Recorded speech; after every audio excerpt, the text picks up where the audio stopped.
안녕하세요. 처녀꿈눈이에요. 수방사 분양가 보고 많이 허망하시고 놀라셨지요? 하지만 저희는 또 앞으로 나아가야 하기에 오늘은 8억 7,200이라는 높은 분양가이긴 하나 일단 사전 청약이기에 한번 질러볼까 말까 이렇게 고민하는 분도 계시고, 일반형은 전용 모기지론이 있는 건지 없는 건지 대출 부분 궁금해 하시는 분들도 계시고, 작은 계획을 세워야 하는데 어떻게 해야 할지 막막하신 분도 계실 것 같아 도움이 되는 영상을 준비했습니다.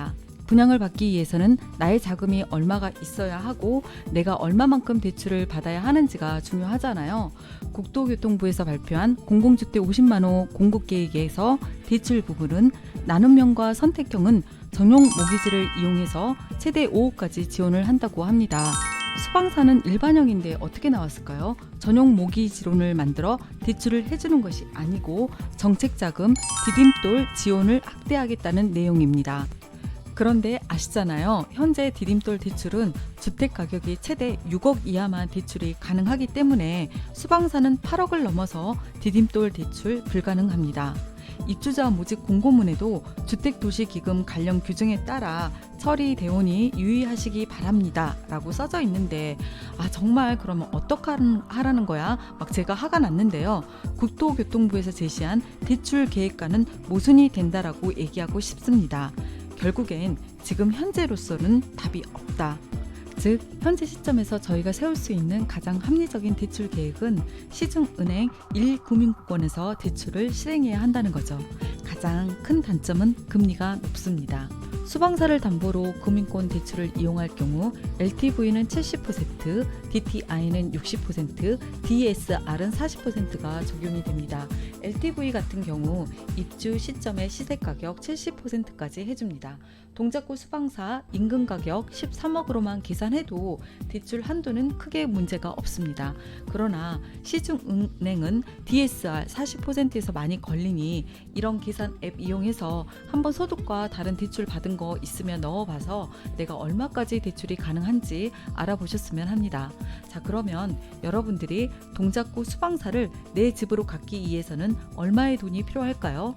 분양금액 플러스 옵션금액 플러스 중도금 대출 이자 플러스 취등록세 해서 계략적으로 넣어보니 약 9억 4천만 원 정도가 최소 필요합니다. 성장 시스템 에어컨 등 옵션 넣으면 더 들어가겠죠. 자, 4억 대출 받는다 가정하면 여러분들이 현금을 보유해야 할 돈은 약 5억 4천 정도가 필요합니다. 다음으로 전 대출 전문가는 아니지만 계약 단계부터 대출 진행 프로세스 대략적으로 알려드릴게요. 분양에 있어 계약금은 10%에서 20% 사이인데 공공분양도 10%인 경우가 많습니다. 수방사는 본 청약부터 2027년도 입주 시점까지가 약 2년 6개월에서 3년 정도 걸릴 것 같아요. 이 정도 기간이면 계약금이 약 10%가 될 것 같습니다. 계약금은 꼭 필요합니다. 이거 없으면 청약 당첨이 되어도 포기할 수밖에 없고 청약 재당첨 제한 등 불이익이 있어요. 그리고 중도금은 대출 실행이 가능한데 이자가 붙습니다. 그래서 이자 또한 작은 계획에 포함시켜야 합니다. 중도금을 연체하면 이해 정도는 크게 문제가 되지 않으나 신용에는 문제가 발생합니다. 이 점 주의하셔야 할 것 같아요. 잔금을 입주 지정 기간 내에 치르지 못하면 어떡하지? 이런 생각도 드시잖아요. 입주 3달 전쯤 사전 점검 안내문을 받게 됩니다. 일반적으로 은행에서 내가 받을 수 있는 한도로 대출을 받아서 중도금과 잔금을 납부합니다. 입주 지정 기간 안내문을 받으면 2달 안에 입주를 해야 하는데 이 기간 안에 중도 상환금과 잔금을 납부해야 입주가 가능해요. 집주인이 전세금을 돌려주지 못해 입주를 못하는 경우도 있고 여러 가지 이유로 입주를 못하는 경우가 있잖아요. 기간 내에 잔금을 내지 않았다고 해서 바로 계약 해지 이런 경우는 없습니다. 일반적으로 입주 지정 기간 유예 기간은 한 달 정도 유예를 줍니다. 그런데 이때에도 잔금을 치르지 못한다고 하면 이때부터는 연체 이자가 발생합니다. 잔금에 붙는 이자는 그냥 일반 이자와는 다릅니다. 고이율의 이자를 받아요. 약 8%에서 11% 수준입니다. 만약에 여러분들이 그냥 대출이고 뭐고 나 한번 질러봐야 되겠다, 수방사 꼭 갖고 싶어 이런 생각이 드시잖아요. 본 청약 때 상황 보고 분양을 받던지 포기하던지라고 생각하시는 분들을 위해 이것도 설명드릴게요.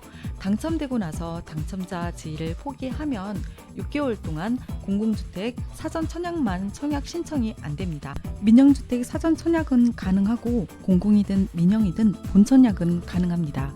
본 청약까지 사전 당첨자 지위를 유지를 하면 공공, 민간 분양, 사전 청약은 안 되고 공공이든 민영이든 본 청약은 가능합니다. 자금 확보가 너무 안 될 것 같아서 중간에 포기하고 다른 공공 분양에 사전 청약하고 싶으면 어떡하냐 이것도 궁금하시는 분들이 계실 텐데요. 6개월만 지나면 다른 공공 분양에 사전 청약을 할 수가 있는데 다만 사전 청약 당첨자 포기 신청서를 LH에 제출해야 합니다. 즉 당첨자 주의를 중간에 포기해도 괜찮습니다. 당첨자 발표일이 7월 5일이니 이후 6개월 동안만 공공 민원주택 사전 청약을 하지 못하는 거죠. 여러분 도움이 되셨나요? 지금 많은 분들이 수방사에 청약을 해야 할지 말아야 할지 고민에 빠져 있을 텐데요. 조금이나마 도움이 되었으면 합니다. 그리고 약속한 신혼부부와 생애 최초 어디에 써야 할지 대한 영상 빨리 만들어서 다시 올게요.